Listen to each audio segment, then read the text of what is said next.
Hello everyone, स्वागत है आपका हमारे प्यारे से चैनल बहन्स पढ़ाई में। मेरा नाम है शिखा और आज हम करेंगे अपना चैप्टर साइकोलॉजी एंड स्पोर्ट्स। मतलब साइकोलॉजी हर चीज़ में है, स्पोर्ट्स में भी है, तो आज हमें वही पढ़ना है कि ये दोनों कैसे आपस में मतलब इंटर रिलेटेड है, ठीक है, या फिर डायरेक्टली रिलेटेड है।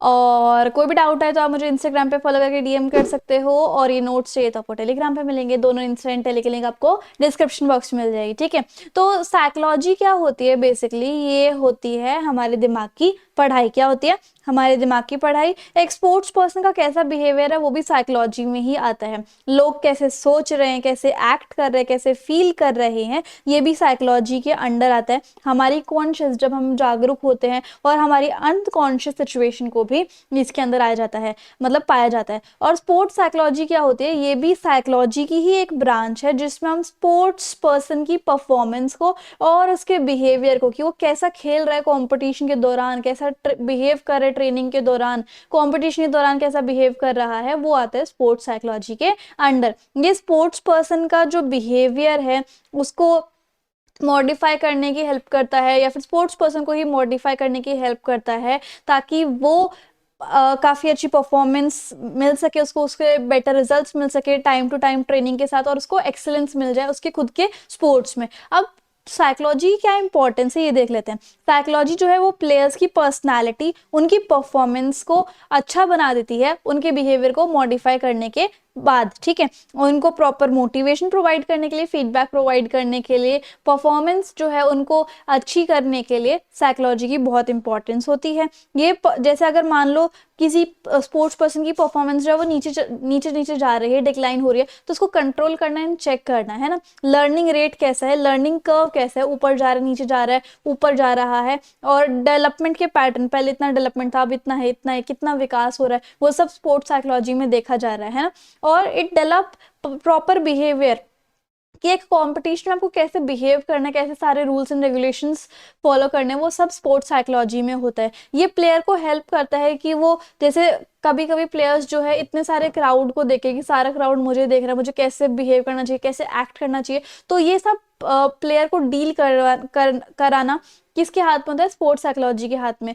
वो उस टाइम पे स्ट्रेस फील ना करे, टेंशन फील ना करे, उससे ओवरकम हो जाए, ये भी स्पोर्ट्स साइकोलॉजी का कमाल होता है। ये प्लेयर्स को सिलेक्ट करने में, स्पोर्ट्स साइकोलॉजी जो है प्लेयर्स को सिलेक्ट करने में हेल्प करती है, कि हाँ ये वाला पर्सन जो है वो स्पोर्ट के अंदर जा सकता है। इससे कोचिंग, ट्रेनिंग, टीचिंग स्किल्स जो है वो भी इंप्रूव हो जाती है। बात करेंगे ग्रोथ एंड डेवलपमेंट की। ग्रोथ क्या होता है? बॉडीली, यानी कि बॉडी का साइज इंक्रीज होना, हाइट इंक्रीज होना, लेंथ वेट इंक्रीज होना, है ना। और कुछ क्वांटिटेटिव चेंजेस, जैसे कि आर्म्स की ग्रोथ, ब्रेन की ग्रोथ, मसल्स और बॉडी की, मतलब जनरल में ग्रोथ जो होती है। लेकिन डेवलपमेंट क्या होता है? डेवलपमेंट मतलब विकास होना एक बॉडी का। क्वालिटेटिव, जैसे ग्रोथ में क्वांटिटेटिव था, नंबर्स थे, इसमें क्वालिटेटिव चेंज आता है, मतलब एक टाइप की मेच्योरिटी आती है। जैसे जैसे आप बड़े होते हो, आपको कैसे फंक्शन करना है, आर्म्स तो लेकिन बढ़ जाएंगे, लेकिन आर्म्स की डेवलपमेंट हो रही है, वो अच्छे से काम कर रहे हैं या नहीं, वो सब डेवलपमेंट में आता है, ठीक है। डेवलपमेंट जो है वो थ्रू आउट द लाइफ होती रहती है, ओके।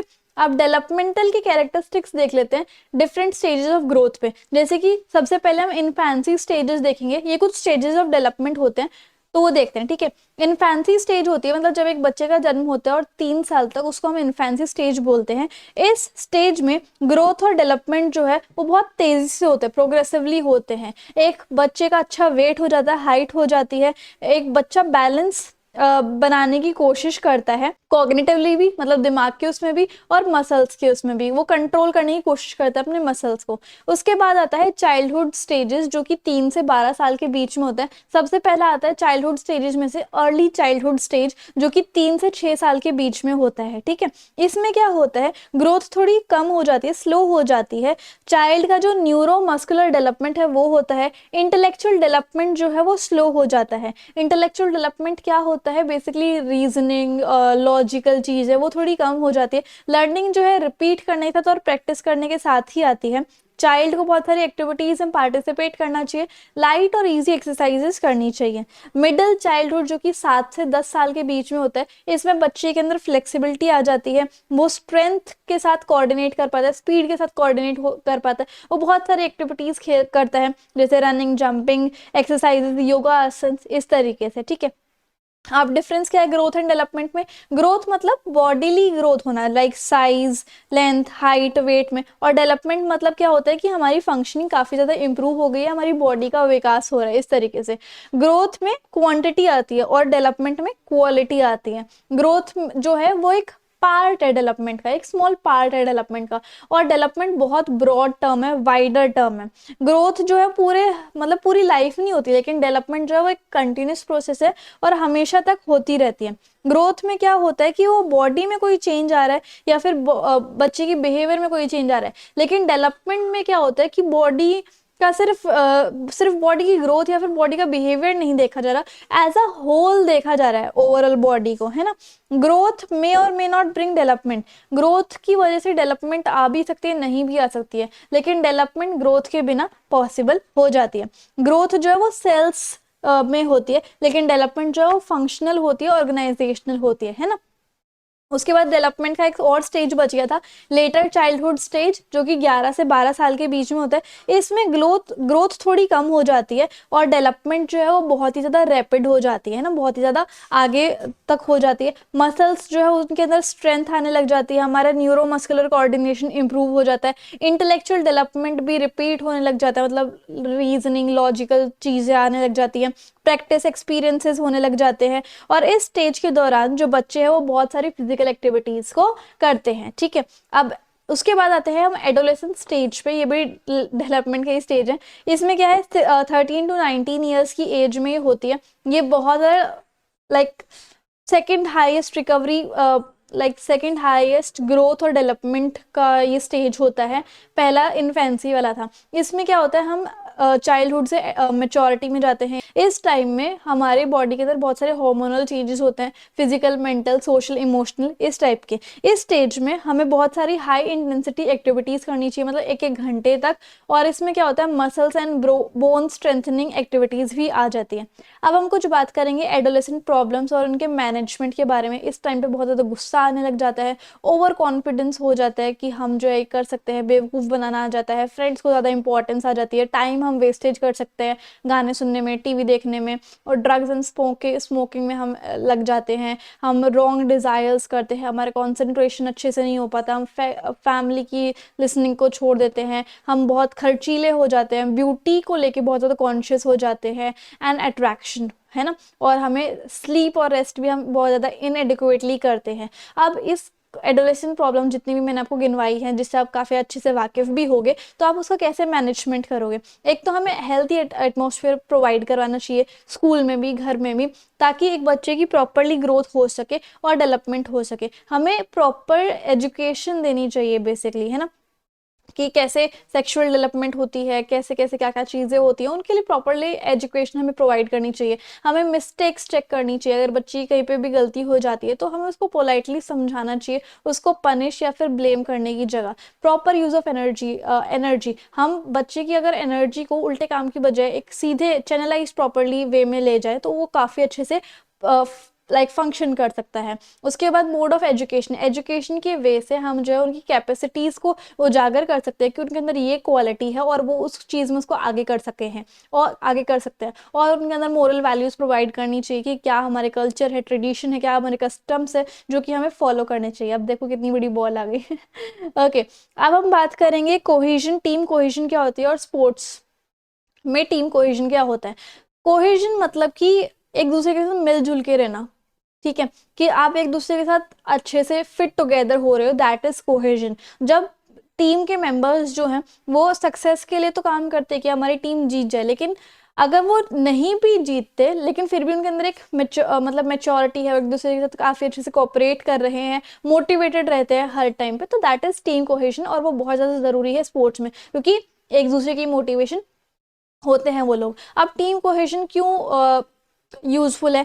क्योंकि टीम का मोराल अच्छा होता है, परफॉर्मेंस अच्छी होती है, टीम अच्छे से काम करती है, उनका जो परफॉर्मेंस हो काफ़ी इम्प्रूव हो जाता है, पर्सनल प्लेजर मिलता है उन लोगों को, लाइक अजीब अजीब फील नहीं हो रहा कि मैं कहाँ हूँ, कैसे लोग हैं, उन्हें अच्छा लगता है कि हाँ ये भी हमारे ही ग्रुप का मेंबर है। इस तरीके से ये साइकिल कंटिन्यू होती रहती है, कभी अपवर्ड कभी नेगेटिव डायरेक्शन में।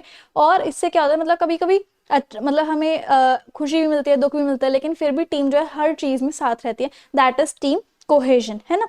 अब हमें बात करनी है एक लास्ट टॉपिक की, इंट्रोडक्शन टू साइकोलॉजिकल एट्रीब्यूट्स, जिसमें हमें अटेंशन, रेजिलेंस, मेंटल टफनेस की बात करनी है। तो साइकोलॉजी में ये बहुत सारे एट्रीब्यूट्स होते हैं जिसकी वजह से हम किसी बिहेवियर को या फिर किसी रिस्पॉन्स को शेप कर सकते हैं, ठीक है। अब कैसे हम बिहेवियर को चेंज कर सकते हैं, देखो सबसे पहले होता है अटेंशन। क्या होता है, हम डिस्ट्रैक्शंस को समझे कि हमारे आसपास क्या क्या डिस्ट्रैक्शंस है। अब बहुत सारे बच्चों के मैसेज आते हैं कि हम पढ़ाई पे कैसे फोकस करें, कल हमारा टेस्ट है तो हम क्या करें, तो आज से पढ़ाई करो, तो से कैसे करें, बहुत सारी डिस्ट्रैक्शंस है। तो उन डिस्ट्रैक्शंस को आप समझो कि क्या क्या डिस्ट्रैक्शन है, क्या क्या आपके मेन गोल में हिंड्रेंस आ रहे हैं, उनको थोड़ा सा अलग करने की कोशिश करो और उसके बाद आप अटेंशन देने की कोशिश करो, अपने गोल्स एंड ऑब्जेक्टिव को जानो कि आपका गोल क्या है ना।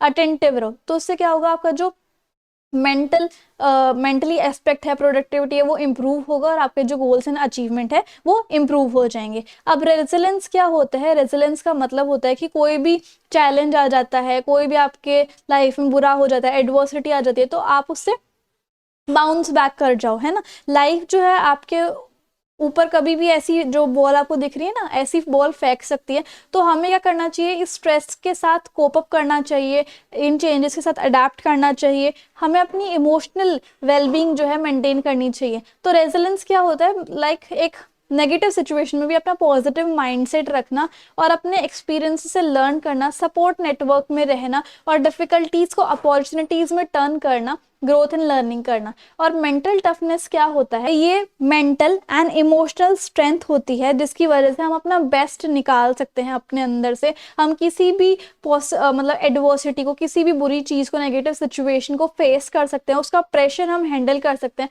अपने फोकस को मेंटेन कर सकते हैं, डिटरमाइंड रह सकते हैं और अपने स्ट्रेस को मैनेज कर सकते हैं, है ना।